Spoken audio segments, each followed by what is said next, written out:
How to play slots on the Bingo Blitz game. If you have been playing the Bingo Blitz game and wondering on how to play the slots on it, don't worry, in today's video I'm going to show you how to do it, so let's get started.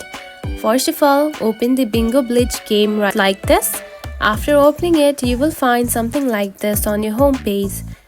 Now to play the slots, tap on the three lines right here at the top, tap on it.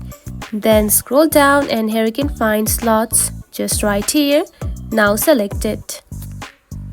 After that, here you can find the slots just right here. Now to play, simply tap onto one of these just like this.